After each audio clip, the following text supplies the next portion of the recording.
Welcome दोस्तों, मैं हूं डॉक्टर जितेंद्र। आज की वीडियो के अंदर बताने वाला हूं कि पत्नी के कौन कौन से कृत्य पति के ऊपर मानसिक प्रताड़ना क्रुएल्टी कहलाते हैं।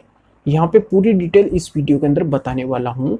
यहाँ पे वो कृत्य बताने वाला हूँ, साथ में सुप्रीम कोर्ट के जजमेंट भी बताने वाला हूँ, हाई कोर्ट के जजमेंट भी बताने वाला हूँ, जिससे कि वो क्रुएल्टी के जो कृत्य हैं उनके आधार पे पति उन सुप्रीम कोर्ट और हाई कोर्ट के जजमेंट को यूज करके आसानी से डाइवोर्स भी ले सकता है और मेंटेनेंस से भी बच सकता है।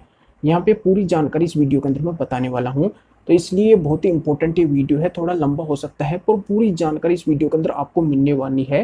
पूरी जानकारी इसमें मिलेगी, इसलिए पूरा वीडियो बिल्कुल अंत तक देखना है, तभी पूरी जानकारी आपके समझ में आएगी। उससे पहले बता दो, इस चैनल को सब्सक्राइब नहीं किया तो सब्सक्राइब भी कीजिए, बेल आइकन भी दबाइए, इस वीडियो को लाइक करके और शेयर भी कर दीजिए और लोगों को भी इस जानकारी का पता चल सके।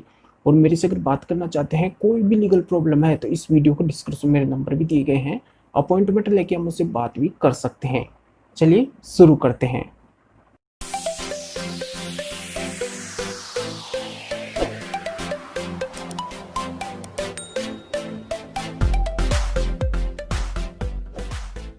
इसमें पत्नी का पहला कृत्य आता है कि अगर वो पति के साथ में अभद्र भाषा का प्रयोग करती है या फिर कोई रिलेटिव है पति का और उनके सामने पति के साथ में अभद्र भाषा का प्रयोग करती है, तो ये फर्स्ट नंबर पे क्रुएल्टी के अंदर आता है।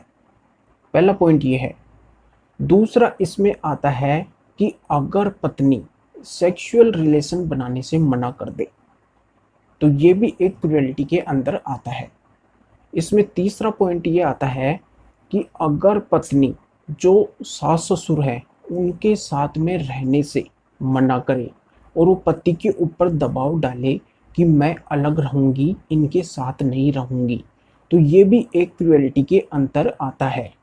तो इसमें चौथा पॉइंट आता है क्रुएल्टी का कि अगर पत्नी पति के ऊपर गलत एलिगेशन लगाए, झूठे एलिगेशन लगाए, वो एलिगेशन ये लगाए कि पति के अन्य किसी के साथ में रिलेशन है, ऐसे झूठे एलिगेशन लगाए। जैसे इसमें एक हिमाचल हाई कोर्ट का एक जजमेंट है, रमेश कुमार शर्मा वर्सेज श्रीमती आकाश शर्मा। तो इसमें पत्नी ने क्या किया कि पति के ऊपर उसकी भाभी के साथ में गलत रिलेशन का यहाँ पे एलिगेशन लगाया, तो इस आधार पे वो प्रूफ नहीं कर पाई और हाई कोर्ट ने ये माना कि ये झूठा एलिगेशन है। हाई कोर्ट ने झूठा एलिगेशन माना और इसमें मतलब डाइवोर्स की डिग्री को क्लियर कर दिया। तो ये यहाँ पे झूठा एलिगेशन मानते हुए क्रुएल्टी के अंदर ये पॉइंट आया। इसी क्रुएल्टी के पॉइंट के अंदर एक जजमेंट मद्रास हाई कोर्ट का भी है, नगम्पन वर्सेज विजन रानी का। तो इसमें भी क्या है कि पत्नी ने पति के ऊपर झूठा एलिगेशन लगाया। एलिगेशन ये लगाया कि पति का अन्य महिलाओं के साथ में गलत रिलेशन है, ऐसा झूठा आरोप उसने लगाया, झूठा एलिगेशन लगाया और वो यहाँ पे कोर्ट के अंदर प्रूफ नहीं कर पाई। इस वजह से यहाँ पे डाइवोर्स की डिग्री क्लियर कर दी गई। तो ये भी एक इम्पोर्टेंट जजमेंट है। इसमें पांचवा क्रुएल्टी का पॉइंट आता है कि पत्नी जो घरेलू जिम्मेदारियां हैं अगर उनको पूरी नहीं करती है, तो ये भी क्रुएल्टी का पॉइंट माना जाता है। अब इसमें छठा पॉइंट आता है कि अगर पत्नी पति को नामर्द बोले, बिना बात उसको नामर्द बोले, ये वर्ड यूज करके और संबोधित करे, जिससे क्या है कि वो मानसिक प्रताड़ना के अंदर आई, वो मेंटलिटी हरासमेंट हो उसको, अगर ऐसा वर्ड वो बोलती है, वो नामर्द वर्ड यूज करती है, बिना बात एलिगेशन लगाती है, तो ये भी एक क्रुएल्टी के अंदर आता है। इसमें बॉम्बे हाई कोर्ट का जजमेंट भी है, श्रीमती निर्मला मनोहर शिवराम जगेसा, ये जजमेंट है।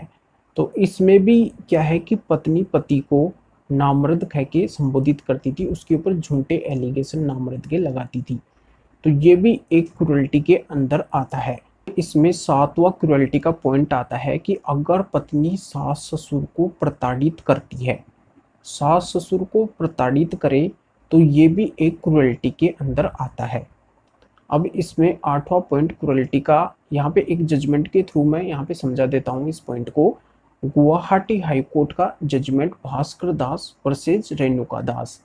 तो इसमें क्या हुआ कि पत्नी मांग में सिंदूर नहीं लगाती थी। तो इस बात को लेके और यहाँ पे मामला पहुंचा हाई कोर्ट के अंदर। हाई कोर्ट ने ये माना कि अगर पत्नी मांग में सिंदूर ही नहीं लगा रही है तो मतलब वो शादी को नहीं मान रही है, तो ये एक क्रूरल्टी का पॉइंट बना। और क्रूरल्टी का पॉइंट बना तो इसमें क्या हुआ कि हाई कोर्ट ने डाइवोर्स की डिग्री क्लियर कर दी। तो ये भी एक क्रूरल्टी का पॉइंट है। तो यहाँ पे जो भी पॉइंट मैंने बताए ये पूरे के पूरे पॉइंट बहुत ही इम्पोर्टेंट पॉइंट है।